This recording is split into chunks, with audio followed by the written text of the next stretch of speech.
This is a creepy and scary stories tale that defies all logic.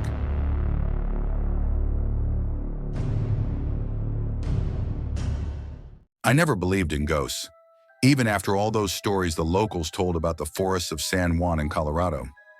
There's something out there, they said, something that doesn't want to be disturbed.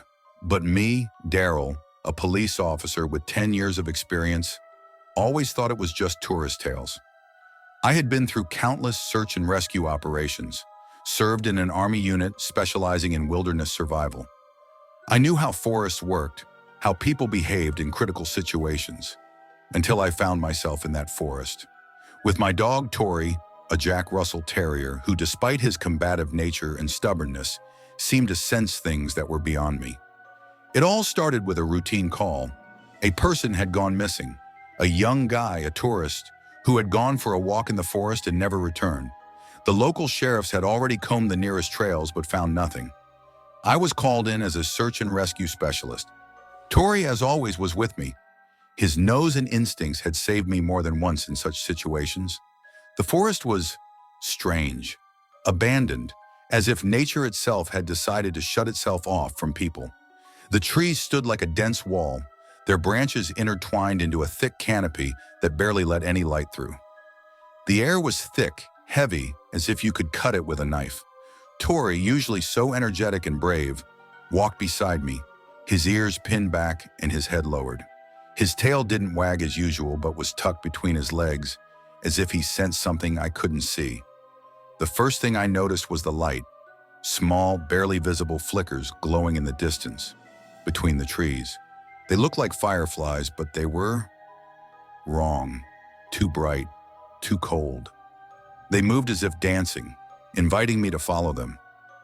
Tori growled, low and deep. Despite his natural bravery, he was clearly frightened, but I decided to check it out. Maybe it was the guy, trying to signal for help? Footsteps. That was the next thing I heard.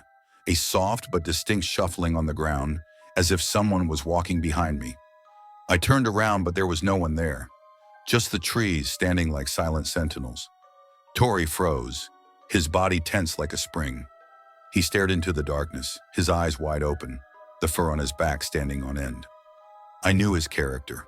This little stubborn dog wasn't afraid of even the biggest dogs, but now he looked utterly terrified.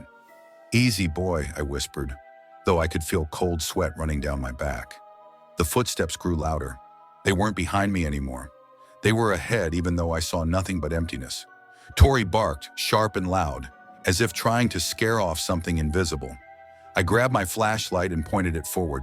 The light revealed tracks, human tracks, but they were strange, too deep, as if left by someone impossibly heavy, and they led deeper into the forest, toward where those flickering lights were. My heart pounded in my chest. My mind screamed at me to turn around and leave. But something inside me, some stupid, inexplicable force, drove me forward. Tori didn't want to follow. He resisted, pulling on the leash, but I was too fixated on that strange trail. The further I went, the stronger the feeling became that the forest around me was changing. The trees seemed to shift, closing in behind me. The air grew thicker and a smell emerged, sweet yet rotten, as if something long dead was lying nearby. The lights grew closer, and now I could see they weren't fireflies. They were eyes, small, cold, dead eyes staring at me from the darkness. Tori howled. It wasn't a bark or a growl, but a full-blown howl filled with terror and despair. I felt something touch my shoulder, cold, clammy, like a hand wrapped in wet cloth.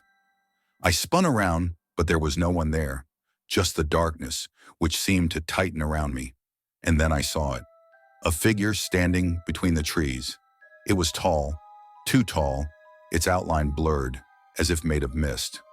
But I could make out its face, pale, distorted, with empty eye sockets from which that cold light poured.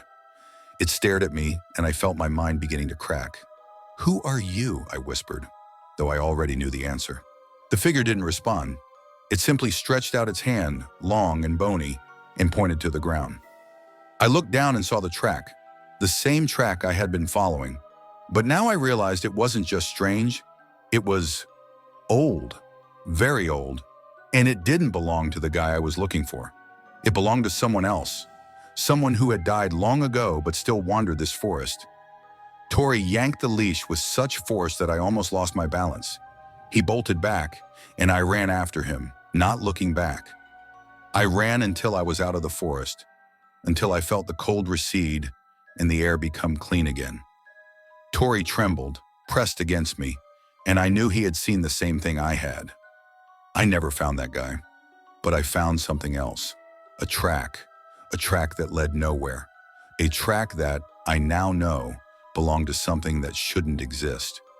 And every time I close my eyes, I see those cold lights staring at me from the darkness. And I know they're waiting for me to return. It's been a few weeks since then. I try not to think about that night.